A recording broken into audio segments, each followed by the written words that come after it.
नजर आया।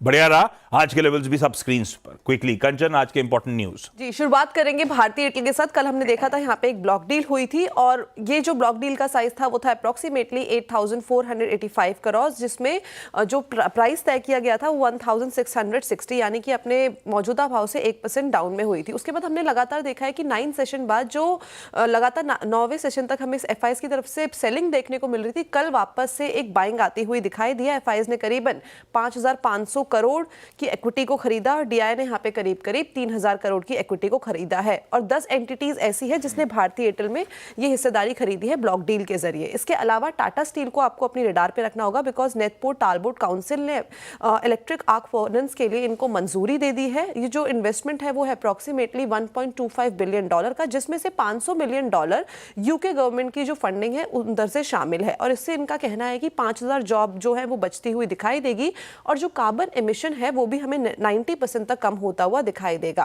वेदांता की हम कल भी बात कर रहे थे, बोर्ड की जो है वो शेयर होल्डर के साथ मीटिंग थी जहां पे 80% लोगों ने, क्रेडिटर्स ने अप्रूवल दे दिया है और जो मिनिमम अप्रूवल लोगों का चाहिए था वो था 75%, लेकिन 85% तक लोगों का आ गया है। यानी कि अब हमें जो वेदांता के डीमर्जर के ऊपर बातें चल रही थी वो वहां से एक अनाउंसमेंट आती हुई दिखाई देगी और इंडिपेंडेंट एंटिटीज में डीमर्ज हो पाएगी।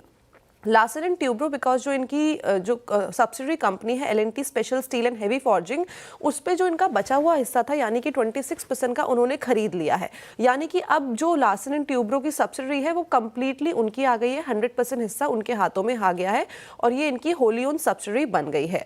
कॉनकॉर को रडार पे रखना है। यहाँ पे 690 करोड़ का कंपनी ने ऑर्डर दिया है ब्रैथवेट एंड कंपनी को, बेसिकली 30 BLSS रेक्स के लिए। पिरामल फार्मा, यहाँ पे इनको यूएस FDA ने जो जांच की थी वहां से 6 ऑब्जर्वेशन मिली, यानी कि 6 आपत्ति मिली है। और ऑरबिंदो फार्मा को भी यूएस FDA की तरफ से 5 ऑब्जर्वेशंस दी गई है।